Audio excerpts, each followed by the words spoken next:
My name is Daniel Mercer, and I'm 87 years old. I'm telling you this because I finally understand something about myself, and there isn't much time left to pretend I don't. I've outlived most of the people who once knew me well. That changes the way you speak. You stop explaining yourself. You stop defending the old decisions. You just say what's true because there's no audience left to impress. I used to think I was a decent man. Reliable. Steady. The kind people described as easy to live with. I wore that like a compliment for most of my life. It took me this long to hear what was missing from that sentence. Easy to live with is not the same as easy to love. I live alone now. Small apartment. Second floor.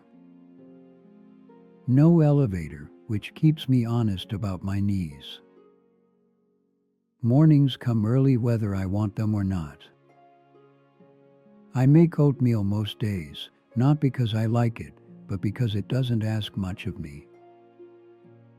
There's a chair by the window that gets the afternoon light. I sit there a lot.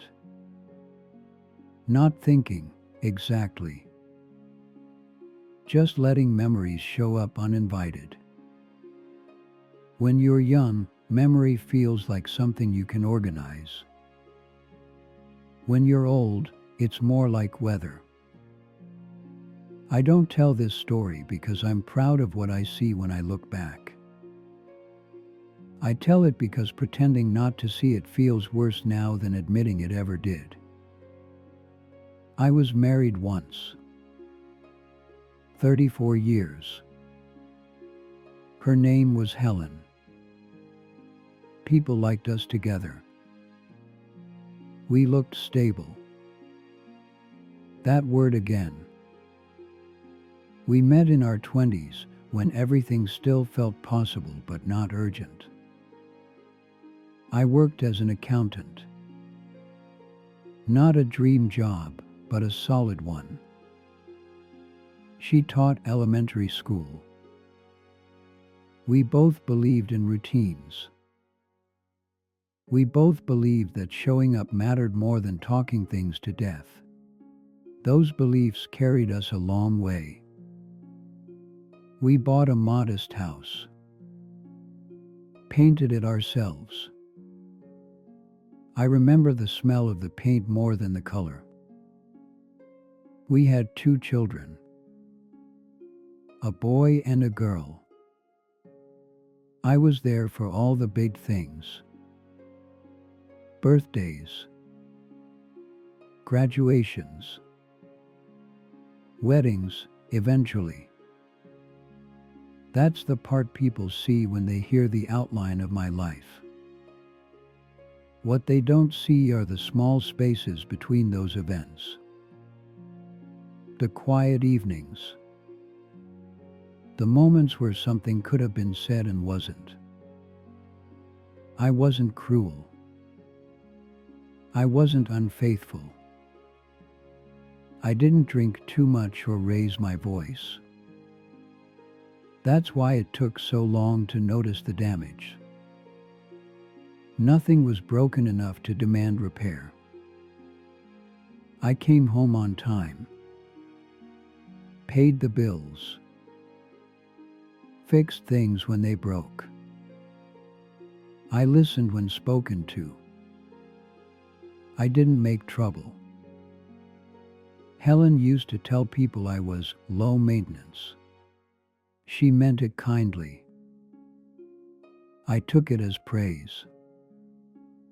What she didn't say out loud, at least not often, was that I didn't ask much of her either. I didn't ask how she felt unless it affected the schedule. I didn't ask what she wanted next year or in 5 years. I assumed continuity was the goal. I thought love was something you preserved by not disturbing it.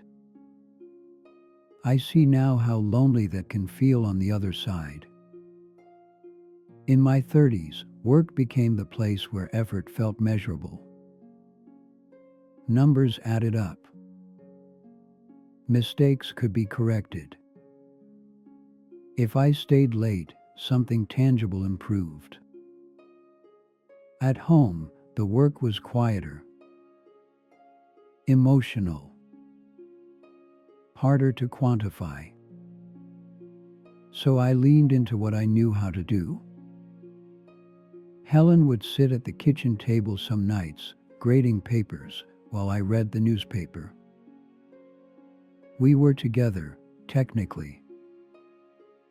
I remember the sound of her pen, the scrape of it. I don't remember what she was thinking. She tried, at first, to tell me when something felt off. She'd say things like, "We don't really talk anymore." I'd look up, surprised, because I thought we were talking just fine. We talked about logistics. Who needed to be where? What needed to be done? I thought that counted. When she pressed, I'd feel accused, even though she wasn't accusing. I'd get quiet. Not angry. Just withdrawn. I've always been good at retreating without leaving. That's part of what made me easy to live with. I didn't escalate. I didn't argue. I just closed doors softly. The kids grew up in a calm house. No shouting. No chaos. They've told me they appreciated that.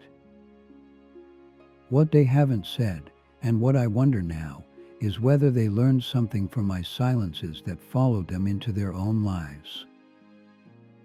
Time moves faster when nothing dramatic is happening.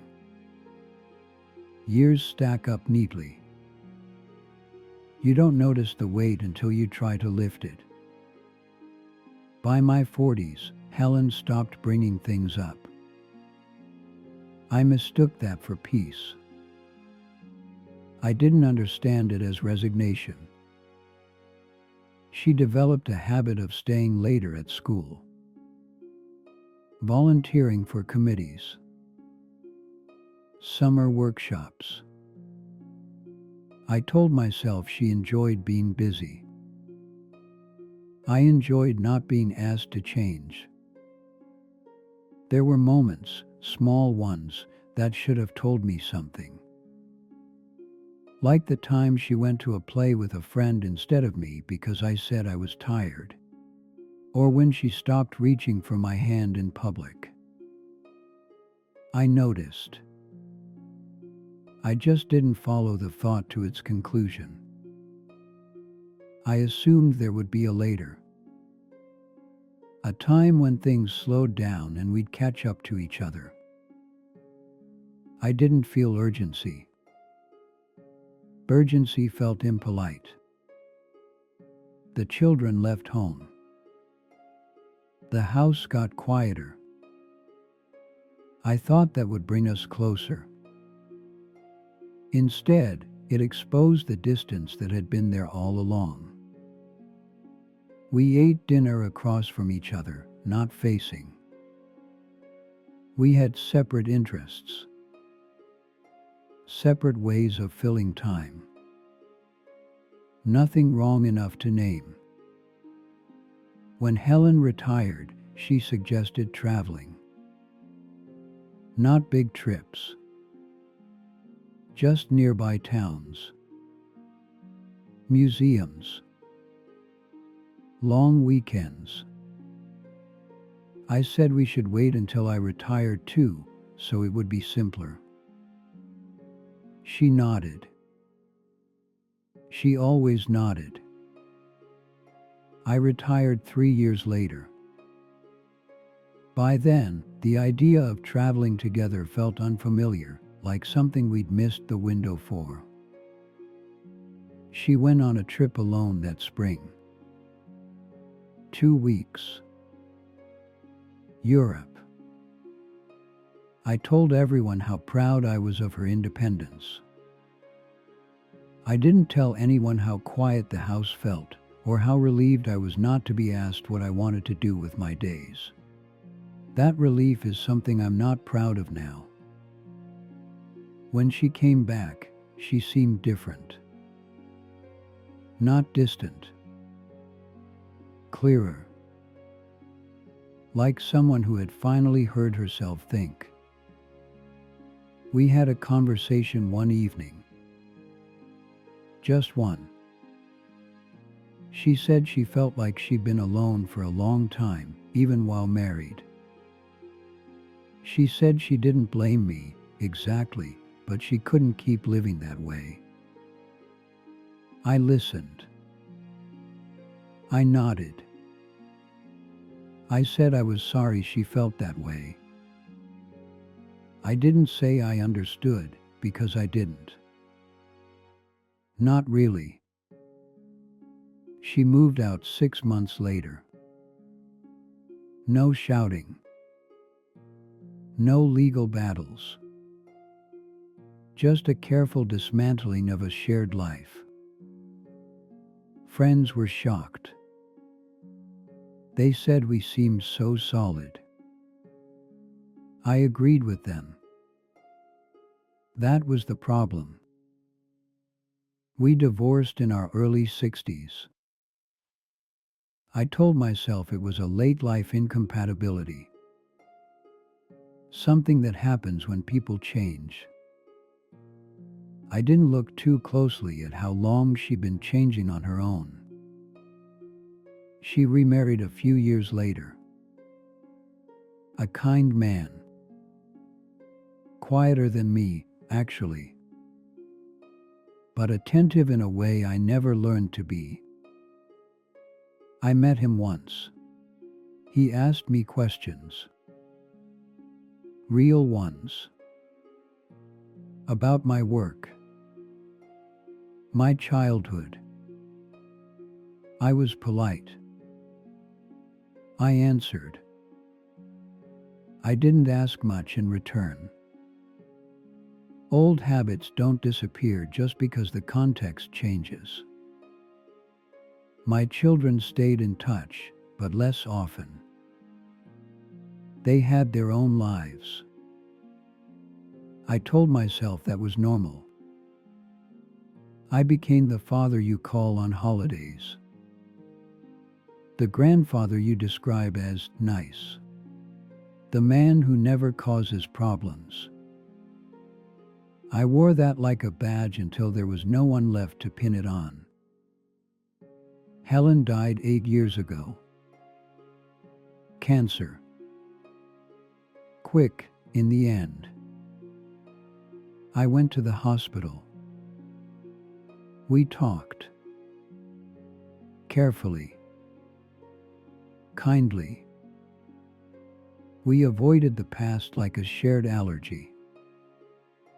She squeezed my hand before the end. Said she was glad we'd built a good life, even if it wasn't the one she needed. I said I was glad too. That night, alone in my apartment, something finally settled into place. I realized that I had spent a lifetime making myself easy to be around. Predictable. Unthreatening. Low demand. I had also spent a lifetime avoiding the risk of being fully known. Love, I understand now, requires some inconvenience. Some friction. Some willingness to be seen when you're unsure of the reception. I had mistaken emotional neutrality for kindness. I wasn't unloving, but I was unreachable. That's harder to forgive, especially because it doesn't leave obvious scars. Just absence. I think about the conversations I didn't have, the questions I didn't ask, the moments where I could have leaned in instead of stepping back.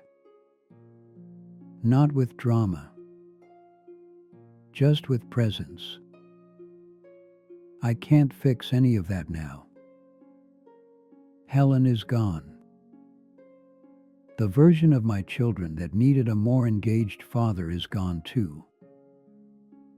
I have phone calls, occasional visits, polite affection. It's enough, and it isn't. If you're listening to this, I'm not trying to warn you. I don't believe in warnings at my age. People live the way they're able. I'm just telling you what I see from where I'm sitting. Being easy to live with can be a way of disappearing slowly, of making sure no one is upset while something essential starves. If you recognize yourself in that, I hope you're kinder to yourself than I was to mine. And maybe a little braver. There's nothing heroic in waiting for later. Later has a way of turning into never without much noise. I don't regret my life in the dramatic sense. I had good days. I was useful. I was needed. I just wish I'd understood sooner that love isn't something you maintain by staying out of the way. It's something you step into, even when it's uncomfortable. I have limited time now. I know that. My body reminds me daily. So I try, in small ways, to be more present than I was. To ask questions and wait for the answers. To say what I mean before the moment passes. It doesn't change the past, but it makes the present feel less hollow. If this meant something to you, I'm glad. If it didn't, that's all right too. I've said what I needed to say. The light is moving off the chair by the window now. That usually means it's time to get up. I take my time. There's no rush anymore.